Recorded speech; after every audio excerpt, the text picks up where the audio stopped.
We care more about privacy than ever, but we control less of it.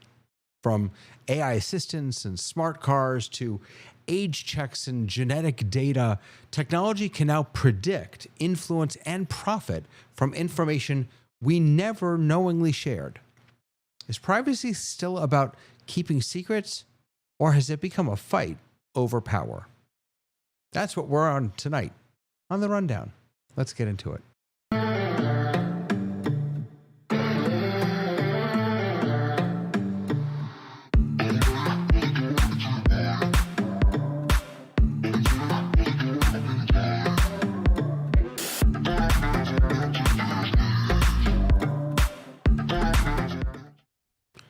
Hello, good morning, good afternoon, good evening. Welcome to The Rundown, everyone. My name is David, and we have a stellar group of friends here to talk with you tonight, to bare their souls, to not hold anything back, to be as public as possible. Or maybe not. We'll see. First, hello, Tamra. Hello. Wait, How we're are supposed to you? be as public as possible. I'm already a public. As I'm in public everybody's as database. we are the most, it's actually going to, it'll be interesting to learn about how people feel personally about privacy and how much they're willing to share. It'll be interesting to get into that. Good to see Speak for you. yourself. I have the option now, so we'll get You have into the it. option. Yeah, we'll have to get into that law also. I'm in Absolutely. California. Yep. Brother Mobley, how are you, sir? I'm fine, sir. How are you? I'm doing well. Everything exciting? Anything exciting going on with you? We had a great show last night. Educators panel. It was really Nice. good. Yeah. Because we're getting back to school. Yeah. Well, down here in most Miami, of down here in everybody's Florida. already back. Yeah, well, down here in Florida, today was the first day of school for public programs, public schools. So there you go. Fantastic. Good to have you here. Thank you. Where's Lois? We're talking about privacy. She's being very private. She's being very private. Lois is very private. When we had this topic come up, I started thinking about the difference between privacy, being private, and secrecy, having secrets. And so hopefully we'll talk about that a little bit. That's great. Today. That's a really nice distinction to make. Yeah. Good stuff. Thank you. Dave Troutman. Hello, sir. Well, I didn't sign off on the EULA for the show, but I'll be prepared to talk about it. The privacy policy for the rundown, right? Oh, well. We don't have one, do So we? we really don't have one. We really don't. We do. I didn't sign a release form either, so what the heck, We do, however, have a Sky Gleason. Hi there. And Oh, there. some Hey there. say- Happy as can be. Some say that's enough. Well, Hey. some people, I've used this joke before, I'm sure. Tell me I've got it all, and others tell me I'm full of it. Depends on the day or how much alcohol content you've had at the moment. So, I love it. So, and there's less fires in the state of Washington. I'm here to report.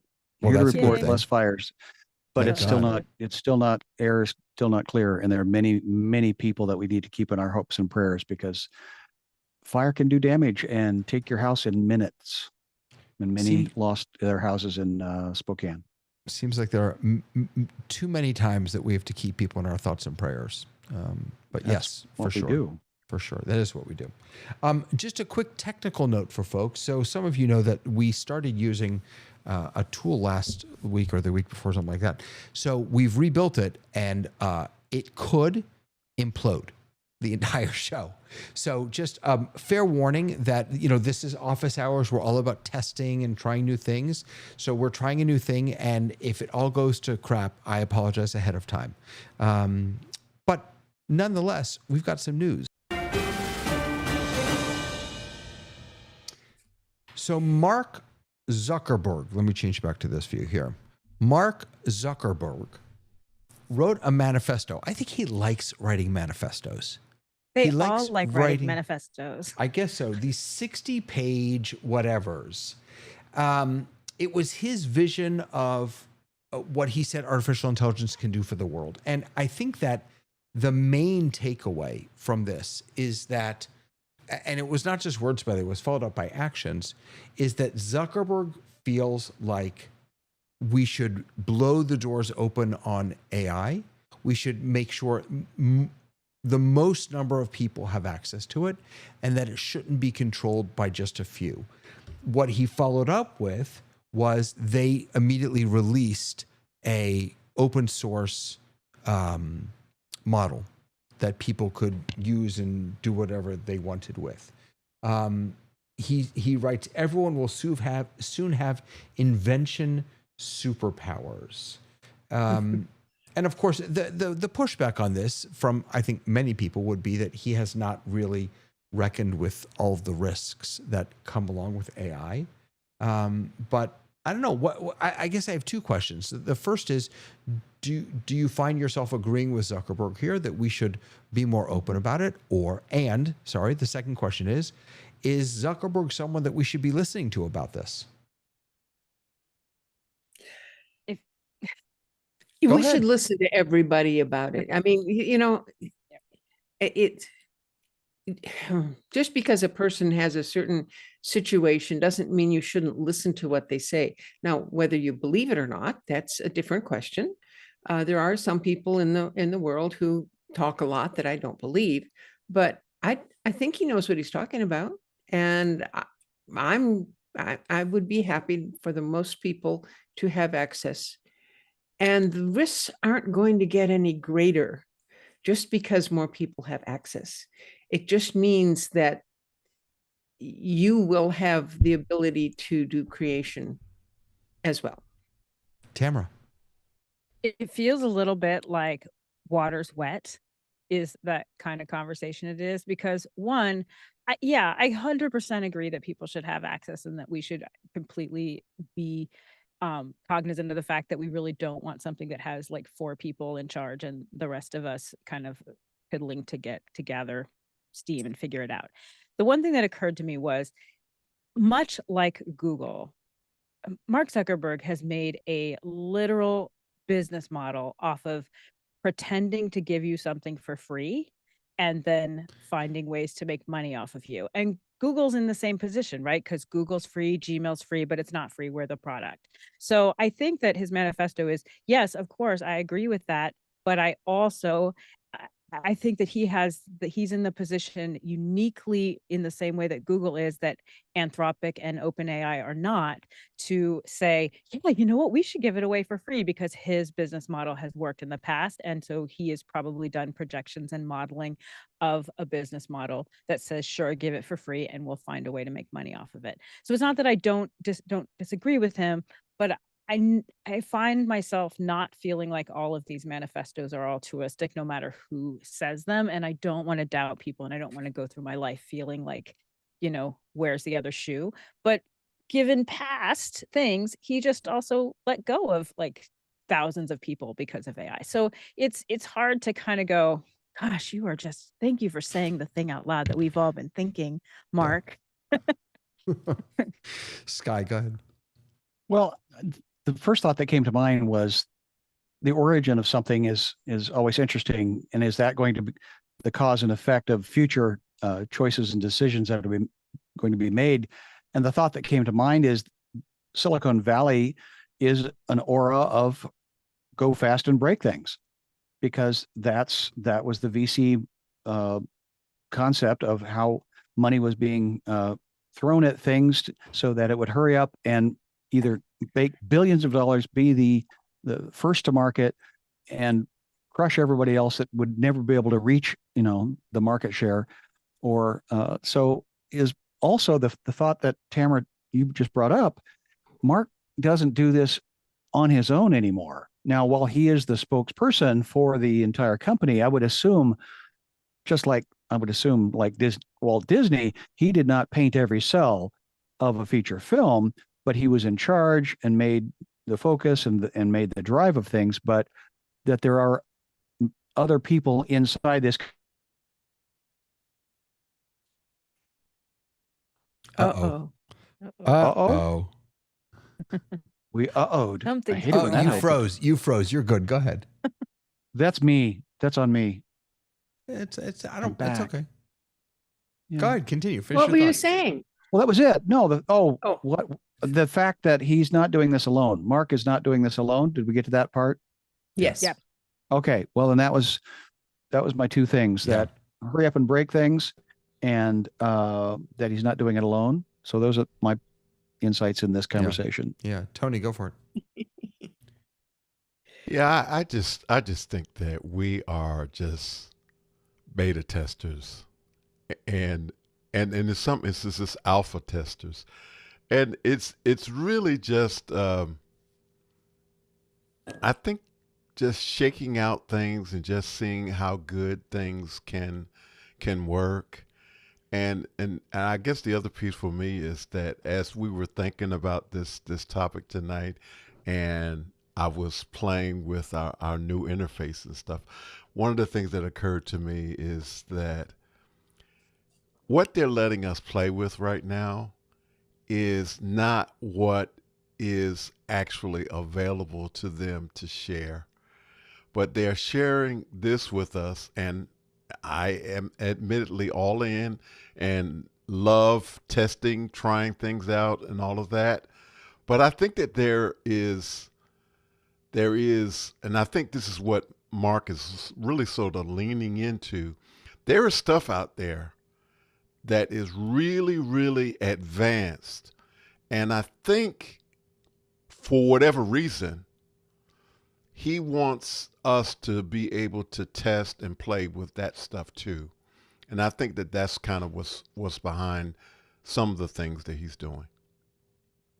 I wonder if he thinks that because part of what has worked for Facebook has been kind of seeing what people, and really not just Facebook, Apple and everyone else, is kind of seeing what the audience wants and then giving them those things. So kind of forcing people into playing with things allows them to get more feedback of what their thing might be. Only if they have the information. And how will they have that if we're My so gosh, private?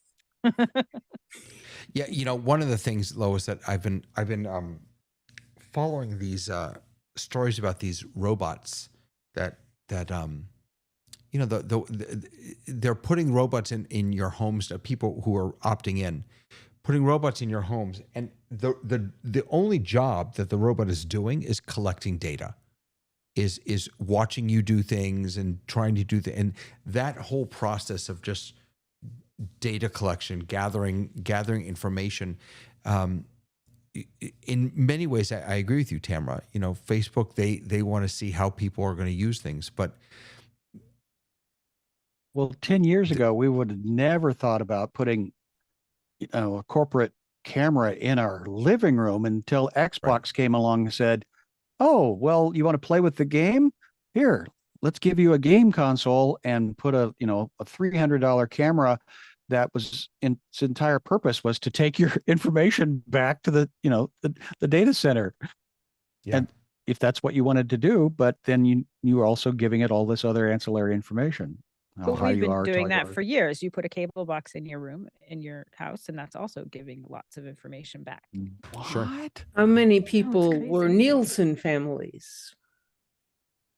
I was Right. a Never a Nielsen Nielsen Diary family. person, Right. so I could lie appropriately about all the PBS that I watched and all of the smart television for my $1. Thank you. You're the reason Carol Burnett lasted so long. Thank you very much. I Her and me, appreciate her you. and me. So the next story comes to us from Engadget, and this is it felt that this went under the radar. Google had a big Pixel announcement this week, and they announced all their phones, which frankly were, I think, pretty underwhelming. But they also announced about their new Pixel Watch. The newest Pixel Watch, and this is wild. It has a feature that can monitor your blood pressure and your insulin resistance. It can extrapolate what it thinks your insulin resistance is with the data that it collects. It cannot read your insulin at all. Right. So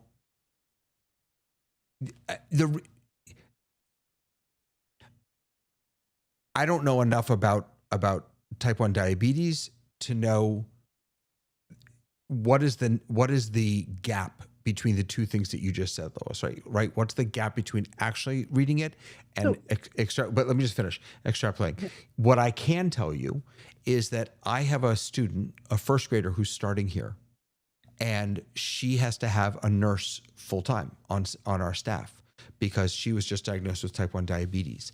And this has been, for wearables, the holy grail. If wearables can somehow help people struggling with diabetes, that is huge. And so how good it is or not is absolutely worth debating. I'm thrilled that Google is pushing the envelope here and trying to do things that haven't been done before. Go ahead, Lois. I'm sorry. Okay, so type 1 diabetes and type 2 diabetes are different things. And when you're talking about insulin resistance, you are not talking about, do you need a shot of insulin now? You're talking about, is your body functioning properly? And so insulin resistance, so I am a type 2 diabetic, and insulin resistance means that my cells at certain times don't absorb the insulin that they're supposed to, which is what the whole resistance thing is about. But it has to do with individual cells, and it's not something that can be measured by looking at your skin or doing anything like that. And is that significantly worse, what it can give you? It's not significantly, it's misleading. The way people are writing about this is, I mean, like they say, okay, well, you don't have to poke your fingers anymore. You can get a blood test. Just, no, you can't. You can't do that. They look at lots of different things that happen. If you just go read the article, it tells you about all the things they're collecting, your heart rate and your changes in what you're doing, and did you fall asleep, and the whole thing. And it's collecting all this personal, private, physical data about you. And then it's saying, well, when these things happen, maybe we should think that might have happened. And so they're doing extrapolations and computations and all that sort of stuff to try and figure out what's going on. But the hype is that this is doing something that it's not. Right. But also, I think the difference that I saw in this than in like the Apple Watch, for example. And so I love my Apple Watch. I like that it collects lots of data. And I don't consider that any data point is 100% accurate, but I consider that it's similar over time given this one device. And so it's helpful to see where things spike and don't spike based on this data to maybe then go and get better data is kind of how I look at it. Other people might look at it as, 100%, it's what it does. But the thing that I thought was interesting in this is that if it senses a spike, then it will give you a certain amount of time, and then it's going to call EMS or whatever it is that they're going to call, in a similar way to the drop test in Apple. So like if you're in a car accident or you fall, Apple gives you a couple of seconds to say, hey, there wasn't a significant crash here, before it dials 911.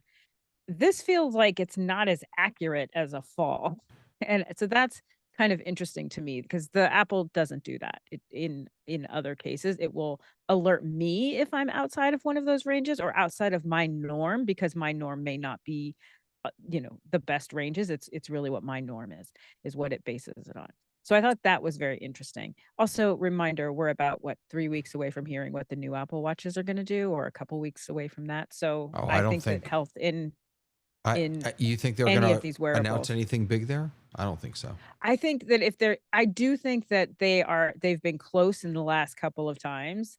So I do think that if they're going to announce something, I think it's in tandem. I think all of these places just play.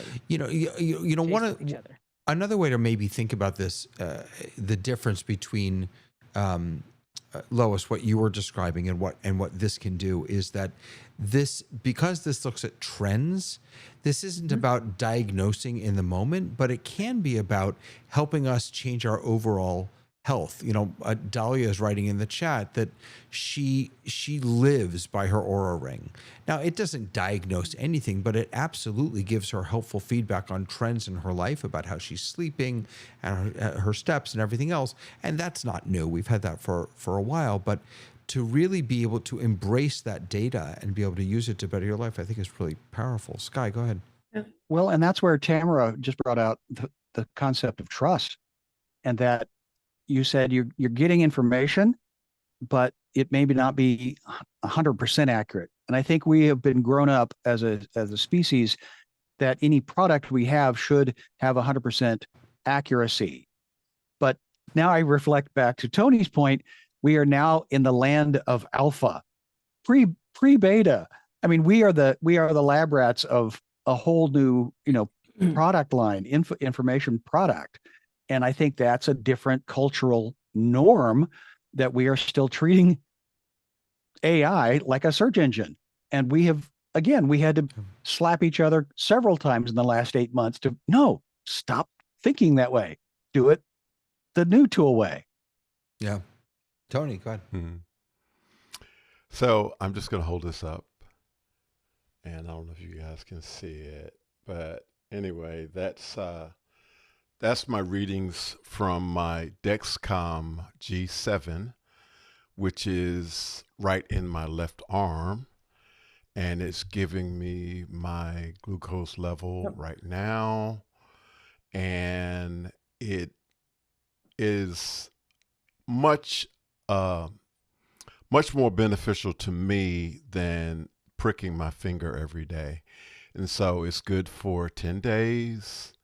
I've been using it now for over a year. Prior to the G7, I had the G5, and I'm very happy with it.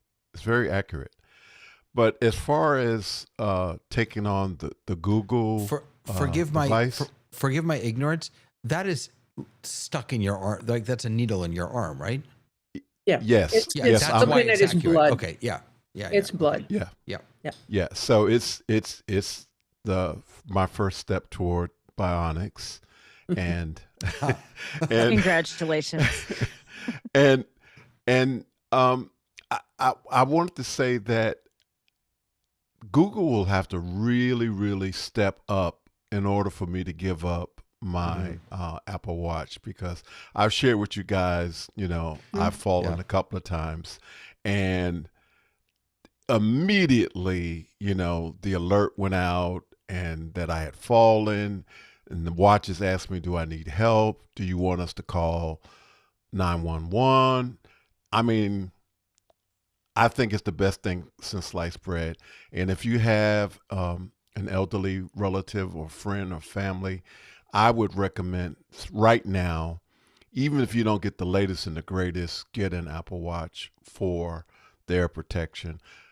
My wife is working now, so I'm home alone a lot, and I would not take anything for my Apple Watch. Yeah. But if you were a Pixel phone user, right, this is an exciting thing for people who are not in the Apple universe. And that was one of the things I thought was, oh, congratulations to them, because I'm not going to switch because I'm in this universe. But And if you're now we not, know- then it's great to have another opportunity for people to be able to track. In September, when Apple comes out, the new feature will be, and it slices bread. Exactly. And if I could just say this, there is a risk as far as the privacy of this device being in my arm too. And so maybe later on I can share my concerns about that when we get to we'll definitely get to that. Absolutely. So the last thing I want to share tonight, and that just in our news segment, is what I see as a huge shift in AI. We've been talking for the past 4 years, or since we've all been doing this AI stuff, maybe it's not quite as long, past couple years, about AI slop and how can you tell what's AI and what isn't AI. Well, Claude just announced, Anthropic just announced, that new models will mark AI generated content from day one. Now, this is in large part because of regulations in the EU, But they are now going to be inserting in everything that Claude creates machine readable markings at launch. They will carry embedded watermarks, and generated files will include digitally signed provenance metadata where supported. As I heard this, I was thinking, my initial thought was, I don't like this. And here's why. Because I use these tools it's not Claude. I don't use Claude, but I use these tools for everything now. When I'm writing grants, I use it. When I'm doing this, and I read everything. I never use it as is. It's very much a partnership. It is a tool that I use, but there is such hysteria about AI and how terrible it is that I think that people are going to see these. They won't see the watermarks, but they'll, their computers will see the watermarks, and they will dismiss it out of hand without ever giving it the time of day because it's AI. Dave. I am going to take the other tack. I think this is the first step towards standardization. They tried this with JPEGs, where you could watermark a JPEG in the meta, and this will do the same thing. It won't actually be on screen. It won't be sort of interrupting what you're looking at or hearing or listening to. And it'll also probably be inside the code, that some of this code came from Claude. If the others adopt a similar standard, it'd be like our RSA establishing a security code standard for corporations and governments to register their people with a little counter that they carried around that was generating a random number, and then you put that number in and then it acknowledges you. And that's the sort of thing I'm thinking this becomes. This is a randomly generated during your production, a thing that says who made it, when they made it, what it is, and what model or number of models or agents it was using. So if you ever wanted to trace back to what somebody did that's nefarious with AI, then you could find them. But at the same time, it gives the audience a chance to put a plugin on their browser, or, and I know that a lot of people think the browser is the internet, put a plug-in to whatever you're using to make sure that what you're getting is not AI from your boss. It's telling you what your boss really said. And it can also keep people from being defrauded when they get an email that looks like from grandma, but it ain't from grandma. And you could find out that a robot system in Montreal is making all these things and know not to respond or not to fall into the trap of believing it. Now, we have to be necessarily doing this is the concern. Why should we have to, authenticate and trust instead of just trust, or be able to just rely on the ethics and morals of the people making it? And we can't, because we know now when everyone gets Claude in their machine, they're going to be messing around with it in ways we don't like.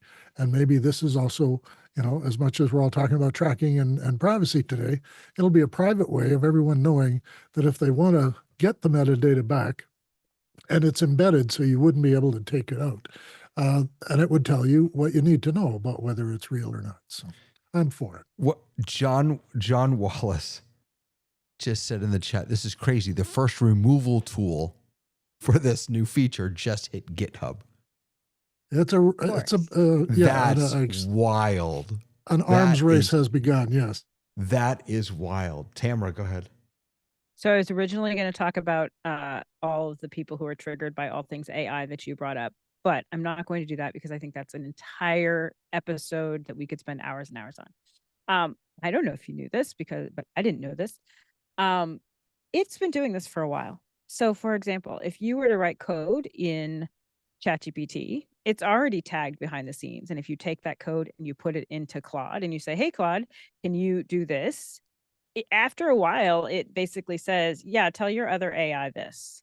So it's already tagged on the back. This seems to be the most honest version of that, making a public statement that it's, that they're doing this altruistic thing to try to deal with some of the major cases that have happened in the last couple of weeks with book deals being pulled and people not really, using outside systems that are supposedly able to track AI, but it's not. So I think that's where this response is coming from. But they've actually been encoding anything that's done on any of your devices. And I only know because I play them all against each other. And, after a while, they just tell me where it came from. So it's already there, even if you can't see it. Maybe it's just that they're announcing it then. Maybe that's the problem. That's what I'm saying. It's like it Yeah. feels really altruistic given these cases, these recent cases that have come out with people losing Tamara, are book you deals playing and the stuff like field that. and getting all your boyfriends to I am talk to each playing- other? Is that what's going on? I am. Sky, go ahead. Well, I feel like a flip-flopper because I'm with Tamara in the creative environment that I feel like I created something, I need to get paid for it, or I need to be valued. But then I flip back over or flop on it, whichever flip or flop, that, I steal like an artist, and looking historically, that's where some of the best art was evolved using other people's, constructs, and then in being inspired from somebody else's work and then building off on top of that.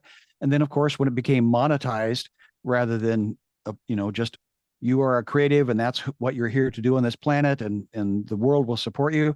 Well, I think Dave also pointed out, yeah, that ship sailed, and we're going to continue to have people, grab everything for themselves and not share back to the word. I think Tamara mentioned utopia or altruistic, and somehow those go hand in hand. So steal like an artist and let everybody know that it's yours. No, I don't know. Can that happen?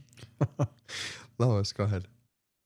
So I think that the reason that you saw that article is because of the EU, and they have the restrictions and limitations. And in order to comply with those restrictions, these folks had to do something. And so they told the world, and this is what we're doing. So whether or not something was already there, and I don't know about the stuff that Tamara was finding, but it is not unreasonable to identify what something is and where it came from.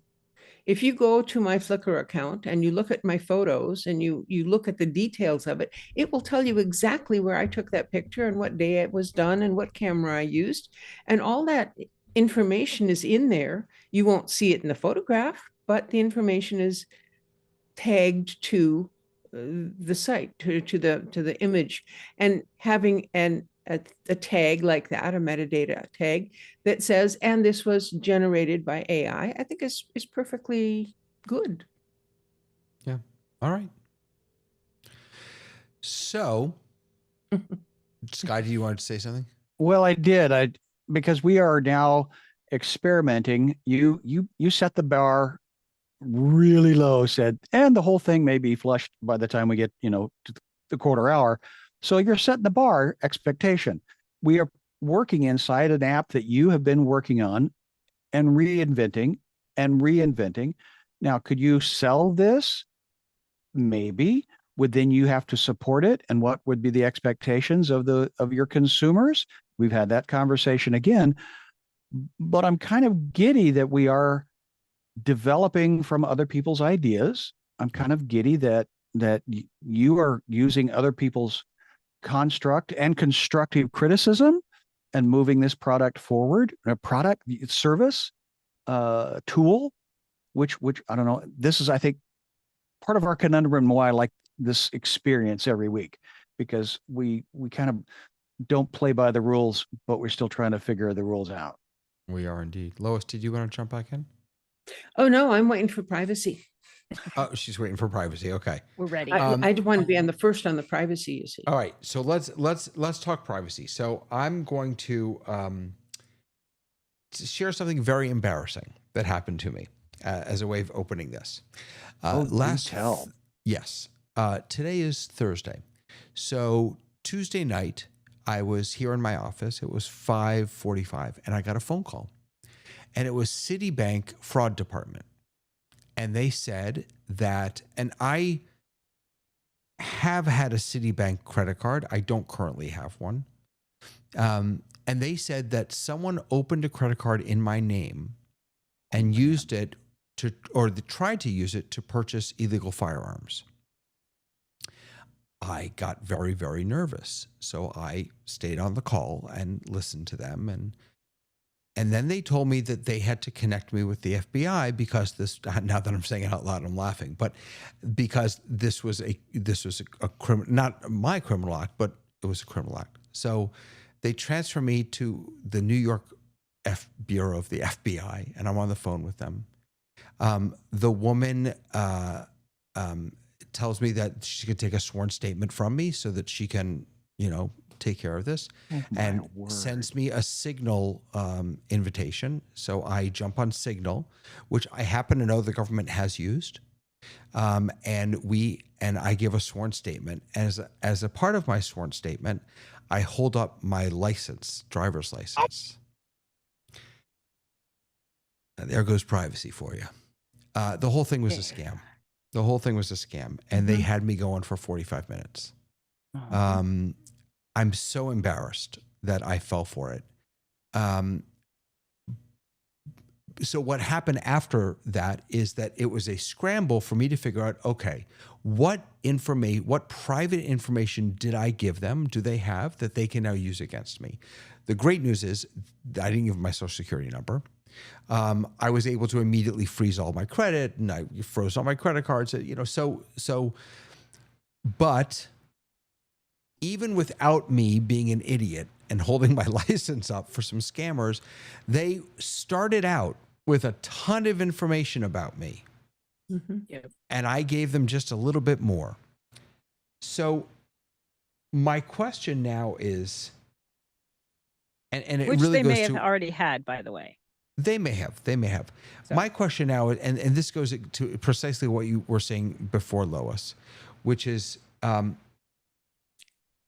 privacy now about secrecy or about power? Is privacy about keeping things secret or about control? Let me start with Dave, and then I know you want to be first. Sorry. We'll start with Dave, and then we'll get you up there, Lois. Go ahead, Dave. I could step aside if Lois wants to. Lois, you want to jump in? No. Okay. No. All right. Nope. Okay. This happens to me quite often. I get a phone call and I start with questions. So if it is the FBI, I want a badge number. Secondly, if it is my credit, what's my last four numbers? What are the last four numbers of my credit card?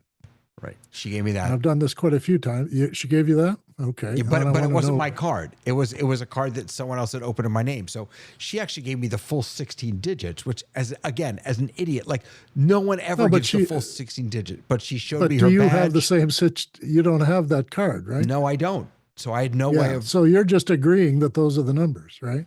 Right. But what is my credit card, right? I have a credit card with you. What's the number? And if you go, I don't have a credit card with you, that's a giveaway, right? I've had Royal Bank call and say they need to talk to me about something. And I go, really? Because I haven't had a card in 40 years. Why would you think I'm in trouble here? So if they can give you your actual credit card number, then you got some confirmation. But at the same time, I make sure I know who I'm talking to. And that's the other side. We don't have that on the phone.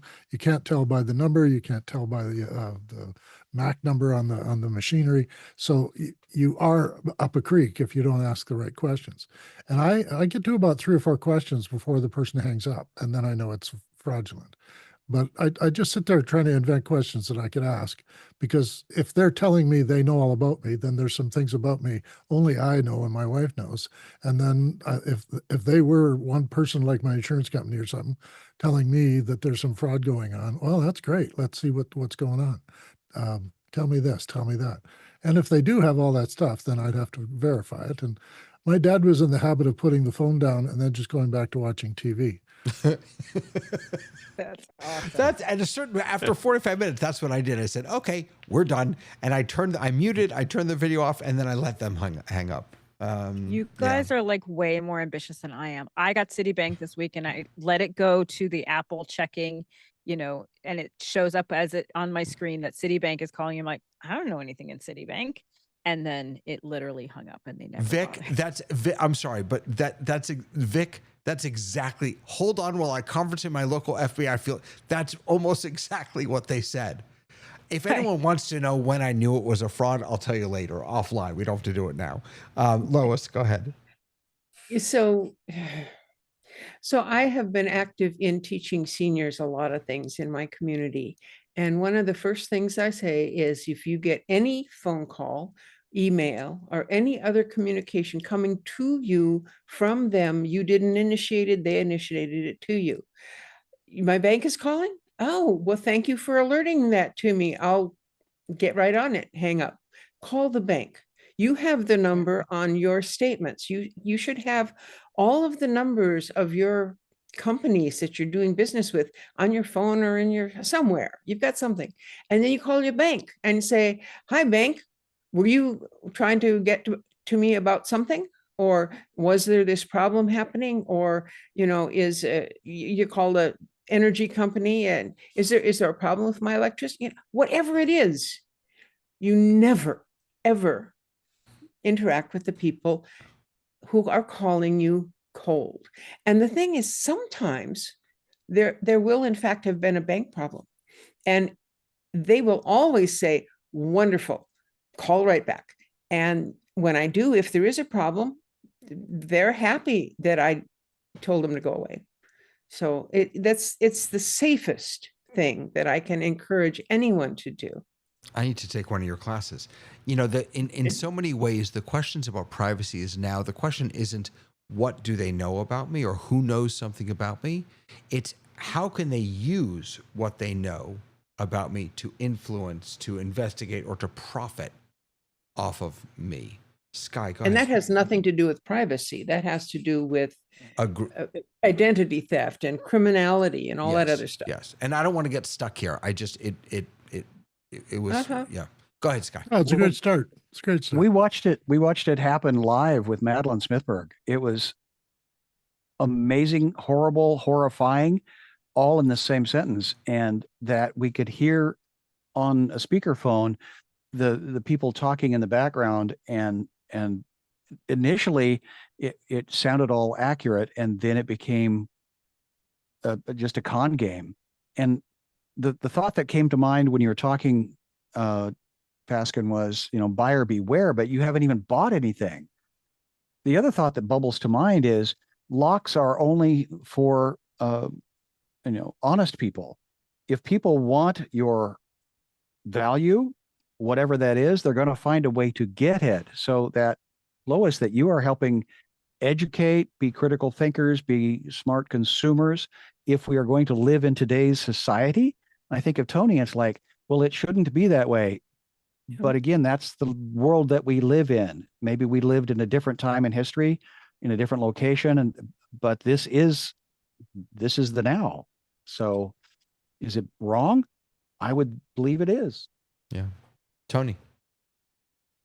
Yeah, I'm just kind of, I'm a little bit perplexed. Many of you know that I have a lot of different health issues that are going on. So I'm looking at, what I shared with you about the Dexcom G7, and it's sending the data to my doctor, and it's sending the data to the Dexcom company. And then I think about my CPAP machine, which is tracking my sleep, and it's connecting to the cell towers. In the olden days, like 3 or 4 years ago, I had to put in an SD card in the CPAP machine, get the data off the machine, and then mail it in. Now, the CPAP machine connects to the cellular towers. And so the data is transferred each night to the insurance company and the doctor. And so to a certain extent, I just don't think that there's any privacy left anymore. The position I'm in is I just try to manage it as best I can. Lois. So I think we're getting into technological talk, which of course is what this show is all about. And I'd like to discuss a little bit more the difference between privacy and secrecy. So when I was growing up, my mom and her compatriots would never talk about relationships. I mean, she had kids, so I know she had relations, but no, never going to talk about that, because that was a private thing, a private activity. And maybe she wasn't just being private, maybe she was just being a prude. I don't know. But privacy seemed to me when I was younger to be something that people cared about if they were trying to hide something. In other words, if you did nothing wrong, then what's the problem with people knowing what you did? And so that discussion, I think, is a human discussion, and it doesn't really have much to do with technology. This is just the latest iteration of why do I need to be secretive? Dave, go ahead. I'm going to address the beginning where Lois said there's private and there's secret. And I think that's a really key thing here, because not many people have a secret that they're going to put on the web. They get asked to do that a lot. I find some of the platforms I'm on, they want to know, what's the worst thing you ever did to somebody else? And I'm going, hey, that's a secret, man. I'm not telling you that because somebody else will find out. So there is that. We don't really put that stuff on the net. They know about us through our other activities. That is the inference of what we're doing. They had a guy who asked McDonald's for the complete list of everything they had done through their app, and he got 151 pages. He likes McDonald's. If I asked McDonald's to give me all the information they have on me, I'd get probably a half a page, which is when I took other people, like small children, to McDonald's, but it isn't really representative of me. And so I think, I've been thinking about this for many decades because I wanted to offer my government the job of cleaning up databases and charging for it. And we got a lot of information out there about Dave that is not real. It's not anything about me that is actually representative of me. And if the government had all your information, which they got a whole lot of it, then they could be able to tell an insurance company when they've got it wrong, or a billing company or a credit company. And that's happened to me, where a credit card company dumped their database and reloaded their backup, and it was 10 years old. And then I was starting to be billed again for things that, I'm sorry, that happened 10 years ago. I've already paid you for that. And they apologized, and their latest update was correct. But the idea that the information they're gathering on us is correct is something that I've been thinking about for a long time, because I'm going back as far as Usenet, guys, so watch out. One fellow got his Safeway card and published his number. And what he wanted to do was give everyone a chance to use his Safeway card when buying things at Safeway, and then it would contaminate the database that he's buying tens of thousands of, toilet paper and 50,000 diapers and this sort of thing, because it would just corrupt the whole database and screw things up. I'm not going to give away my card's information for that purpose anymore, because I know that they can tell the difference now. But in the early days of these membership cards and these gift cards and things that we got, it was yet another way for them to find out how often you came to the grocery store and the sort of things that they bought, ostensibly for them to have the shelves holding the things that people want to buy. But at the same time, they know what you're not buying, and then they know whether or not what they're putting in front of you is working. So in the sense that I'm quite comfortable with the level of privacy I have, and I'm quite comfortable with my public persona, the things people know about me. And I do not put anything in any of the writing I do on a platform or any email or any other outsourced stuff that I'm not prepared to defend in court. And when it comes to these guys who want to fix my Mac or my Windows machine, I ask them which one. And then they have no idea what I'm talking about. Having more than one computer kind of helps that way, because then they have to figure out which computer it is that's not having the right thing.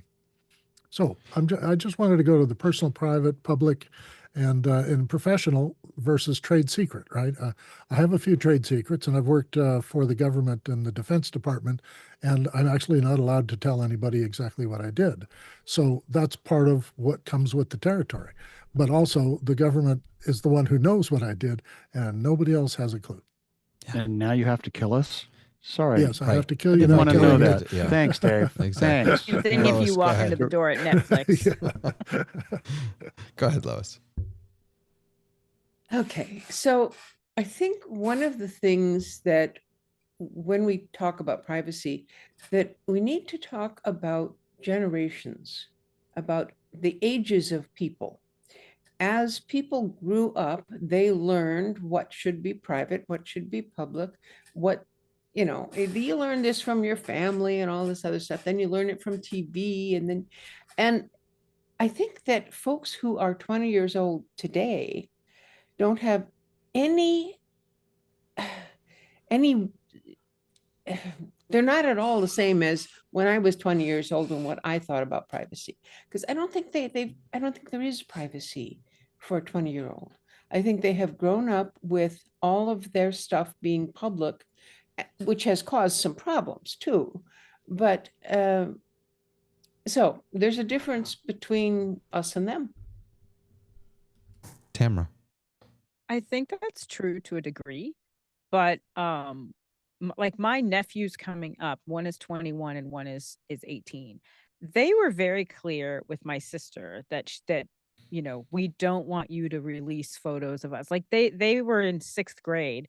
So I feel like that generation that's on the young end of that are kind of a little different than the generation slightly above them, because when I taught, I remember being in a class in, these high schoolers, and everything was, I mean, everything it was out online.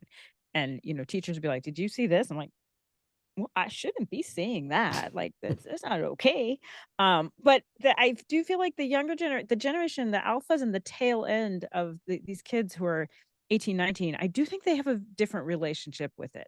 I'm not saying all of them, because I'm on, Bama Rush TikTok right now, and those kids will just tell you anything, right? So I think that I do agree that like privacy has changed and private has changed with a generation that was grown up like literally with their in utero pictures, which are usually the things you used to share with just people in your family, right? You would be like, look, there's the baby. Now they're on Facebook. Like anybody can see them. So I think that there is definitely a generation that has grown up in this lens of, and this limelight of everything is just like the more out there, the better. But I also think there are kids within that who are kind of like, actually, I'm not really interested in that. I want to control my own narrative. Yeah. Tony.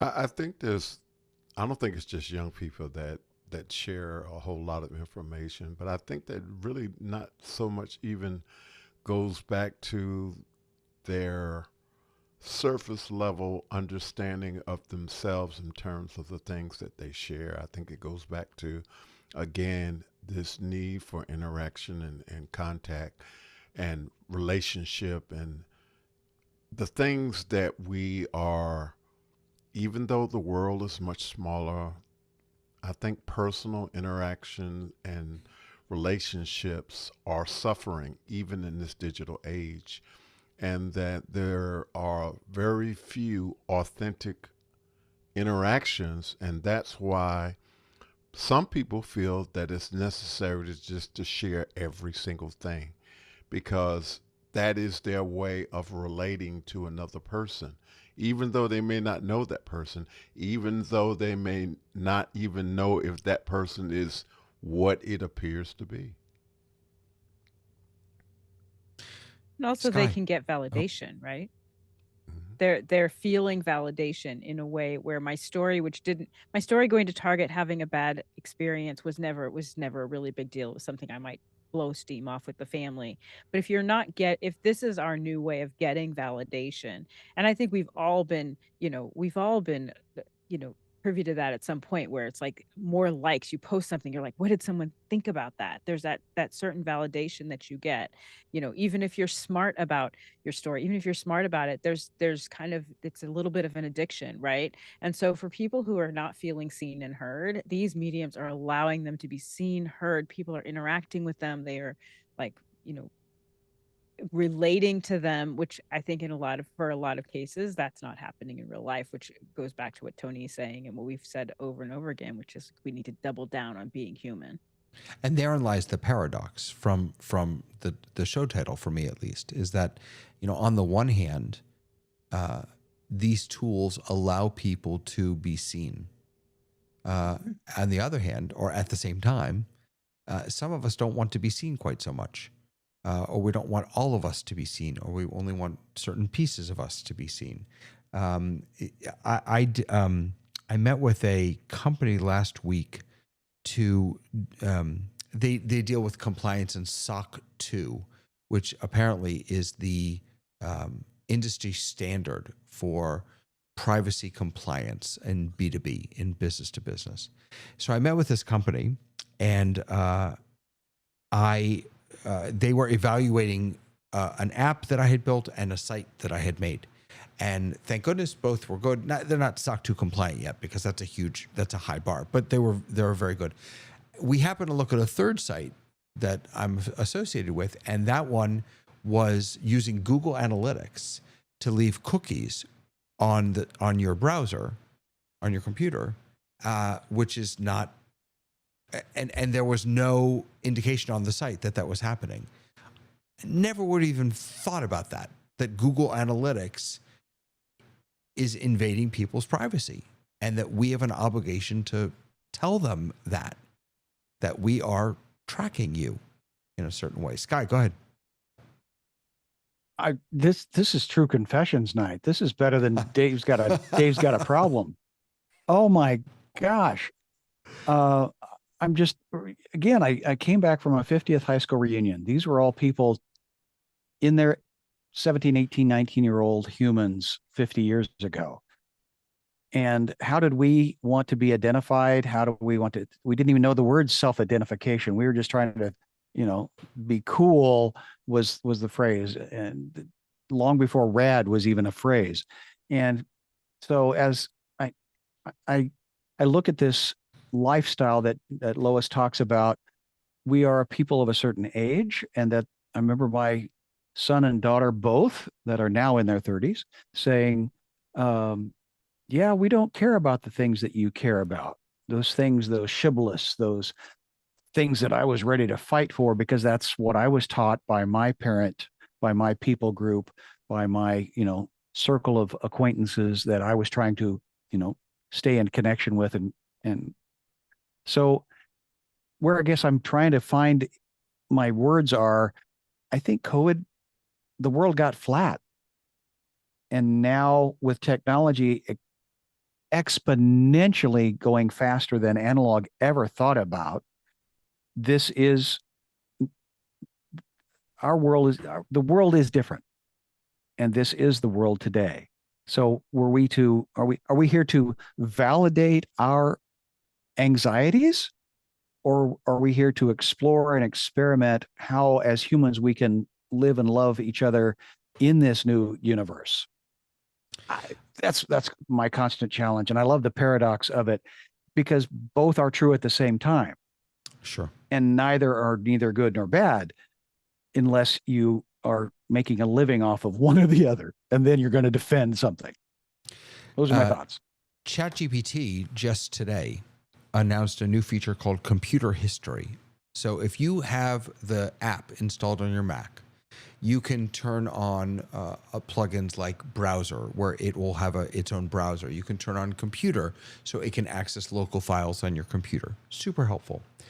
Today, they announced Computer History, and this is from their blog, it turns your activity across apps and websites into memories and a timeline that ChatGPT and Codex can reference. You can ask natural questions about recent work, pick up where you left off, understand patterns in how you work, and turn repeated workflows into skills or automations. Now, it's turned off by default, which right there speaks volumes, right?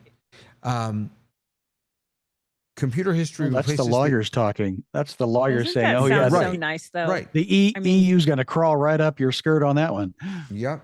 Sorry, Your was that history tacky? starts only after you choose to turn it on. You can blacklist apps or websites. You can see and pause it.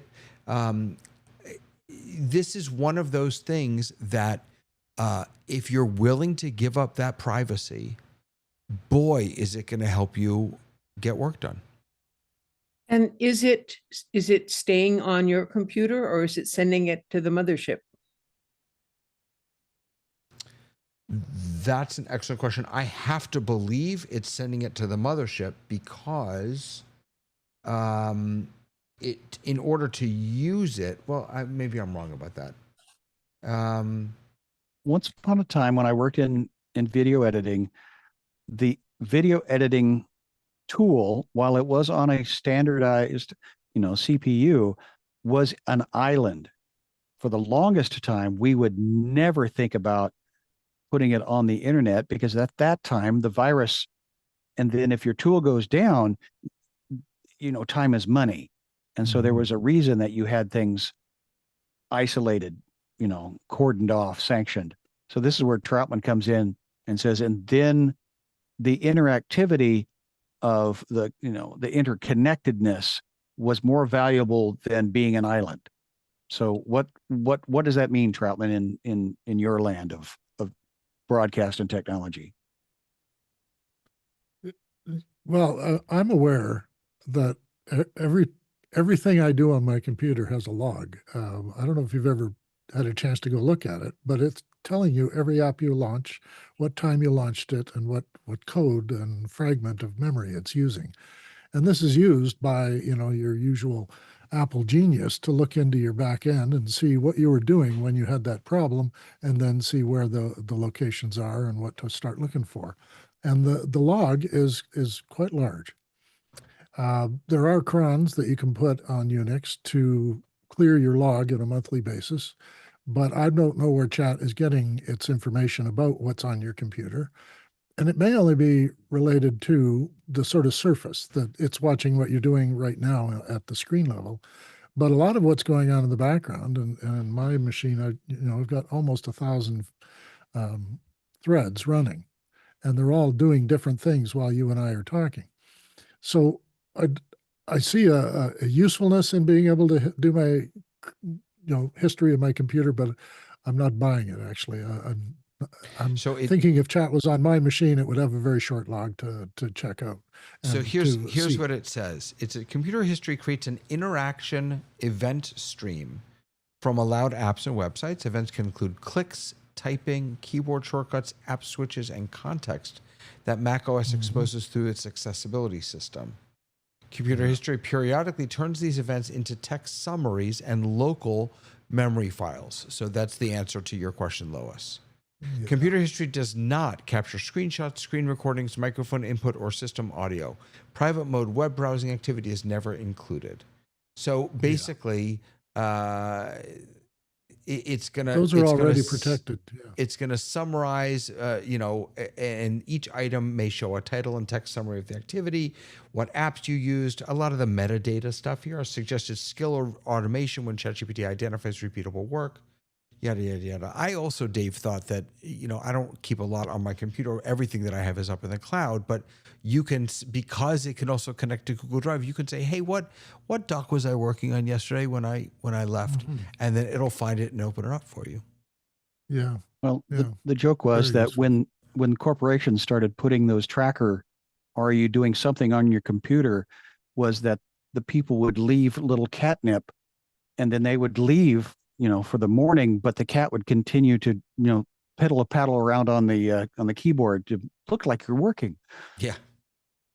So Lois, if that thing that you're talking about is able to look at what you did and all that sort of stuff, it doesn't seem like it would be very useful for me.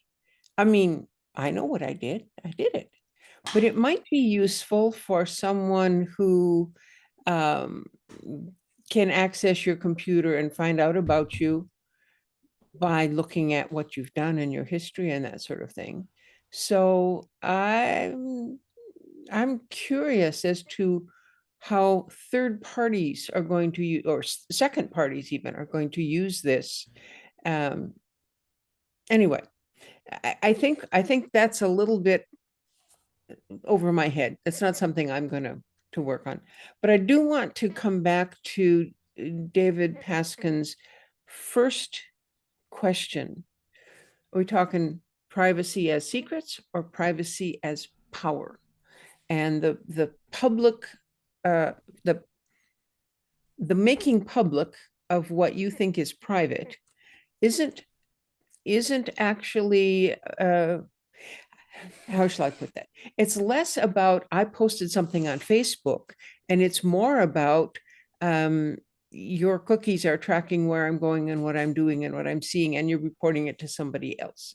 So the power comes not in publicizing my private actions, but in taking that private information and using it against me somehow. Which that's the power. Yeah, that's the power. And that so, actually piggybacks off of what I was going to say. Because if you look at ChatGPT, I think that's really interesting that they say you have the right to turn it on and we're not going to do that for you, because that feels very altruistic. That feels like I care about you. I want you to be the one to choose to do it. But on by default are marketing and tracking cookies that you have to know to turn them off, and you have to go and find them, and they get redone every single, every few months. They remove everything and things have been turned back on again. So all of these things we're saying, we want you to control. We want you to have the control. You have the control.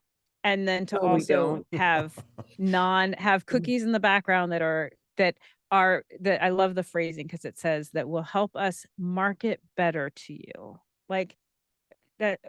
You're not going to use everything. I'm a fan of that. I'm a fan of that. I am. Listen, I am. That's not all it does. Ads. I understand. That is not all. But what I'm saying is, this is the thing that I think makes people less trusting of these companies, because they, on the one hand, say we're here for you, we want you to make the decision, and on the other hand, they just don't admit. They don't tell you out loud. You have to really figure it out.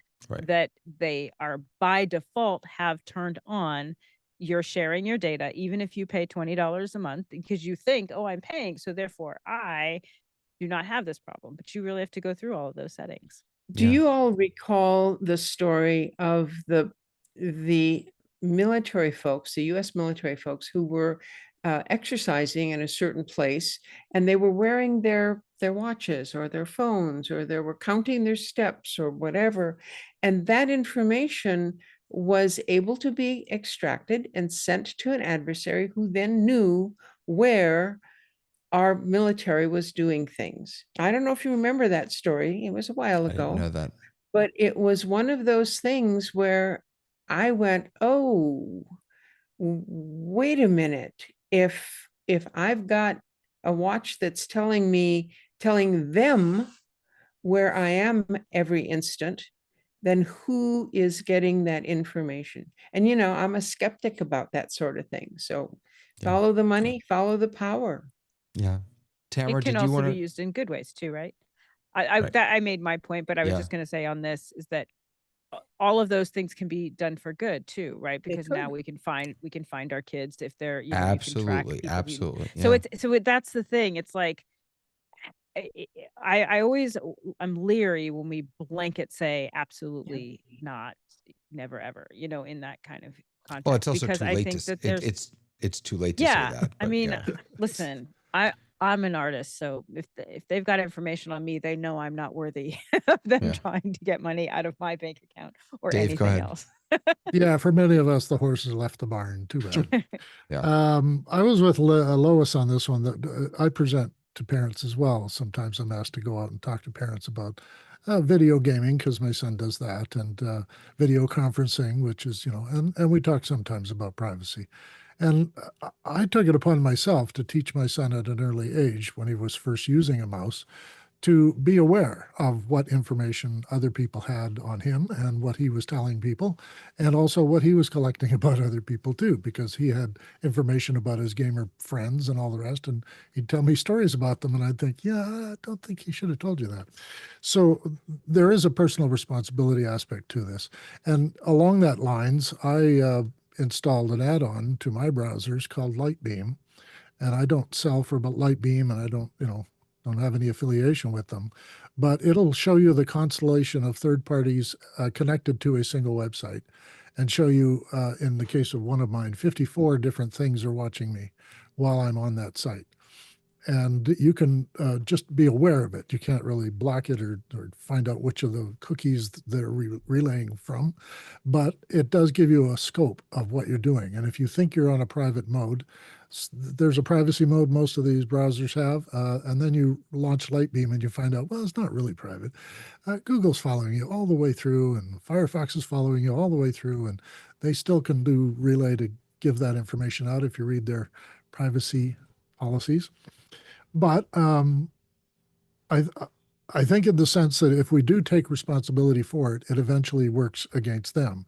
I also wanted to mention that, of course, the advent of the AI summary at the top of Google has caused a problem for Google because its advertisers are very upset that nobody scrolls further down to link on the links that have the ads that we're supposed to see. And they're only seeing the summary and going, oh, that's what I came looking for, what the actor's name was or what the name of that ship was that sank at the certain year. And I don't need to go into a link and then follow that through to the history page that tells me when that World War II ship sank. So we're getting it through the AI summary, and maybe search is dead. And in that sense, we're getting some privacy because it's only chat that knows what we're doing, and Gemini that knows what we're doing. And the rest of the advertisers are scrambling to find the new way of getting at people. And maybe they've been leaning on Apple to put it in the maps. The ads are going into maps now, and you'll be given feature maps, will feature certain businesses that have paid to have a little box show up that says, we have burgers over here too. Sky, go ahead. David, So I'm at okay. I had a breakfast at my people group on a Saturday morning, and there was a gentleman who was a policeman making and frying the eggs and flipping the pancakes. Somebody came behind him and tickled him, and without even blinking, he grabbed an egg, turned around, smashed the egg on the guy that was going to tickle him right on the head. And we're all just stunned. And he says, anything can be a weapon. And I'm thinking, an egg. But the guy behind him, lovely guy, but it will never tickle again, at least without warning. So I use that as a thought because what came to mind was when the threat is less than the value. I remember Alex Lindsay had that X and Y and that equation, and I'm really intrigued by that because when the estimated threat or cost is less than the value of the asset being protected, security controls or defense actions are considered economically unjustifiable or disproportionate. So that's Google's response to my question of when is a threat less of than the value of what we receive. So, and we're constantly trying are we to solving any out. problems here tonight? Are we answering the world's problems? I don't know. We're having a great conversation with people that we like and that we have hardly ever met, but we know each other intimately. And so did the worst thing on the planet in our lifetime bring us together? Or did we bring us together because of the worst possible thing that could have happened? And so, look, yeah. David, your microphone's off. Yeah, beware of the egg. And look, all of us here have made a conscious decision to not be too private. We are our voice, our image, our opinions. They are now on YouTube until YouTube Forever. is no more, right? Yeah. And so we have all made struggled with that balance with what you were just describing. Is the payoff worth the risk, or whatever that equation is? And we've all decided, yeah, at least in this situation, at least in this case, it is. So I'm going to have the bank call you back, Dave. So you should pick up and make sure your social security numbers and sorry. We still Tony, love you anyways, Dave. thanks. The stage is yours. Save my us, friend. Tony. Save us. Oh, I just think that when it comes to this whole idea of privacy, that there is very little privacy. I think that if someone targets you and wants to know what you're doing, there is no stopping them. I think that, for somebody like me, I don't really have anything that anybody really wants to know. There's no wealth. You know, I'm kind of free in that I can, really say what I feel and what I think. But I think that the fact that we are willing to push aside the whole idea of privacy for the sake of authentic relationships in this digital space, as Rabbi David said, is can be encouraging and uplifting to those people who may be struggling with a variety of different things. We may not, Brother Sky, um, solve the world's problems, but we might, from time to time, be able to lift somebody up, even if it's just for a moment. And the last word to Ms. Lois. Privacy and being public. If you could have a bad hair day and think, oh God, I can't be on the panel tonight. And then go, oh, but these other people really want me there. Maybe I'll give up a little bit of privacy, be a little more public, because we're all humans together. So I hope that the listeners all moderate their behavior when they need to, take care of yourself when you need to, and then, hey, come join us on the panel. And take I'm care of having one a another. no hair day. I'm not having a bad hair day. Every week I have a no hair day. Thank you all for being public about your privacy, and sharing with all of us. It was really a lovely conversation, and nothing blew up. I found a lot of bugs, but nothing blew up. So next week better. Every week a little bit better. By the way, if anyone is interested in trying this and playing around with this, if you have a show coming up or something, either ping me or just go to runmy.show and you can be a beta tester of it. Hey, tomorrow morning, Office Hours is going to be back answering your questions. Tomorrow afternoon, we will be in the Zoom test kitchen. And next week, we will be right back here on the rundown. So thanks for joining us. And until then, have a fantastic weekend. Thank you, Zoom, for being Zoomy.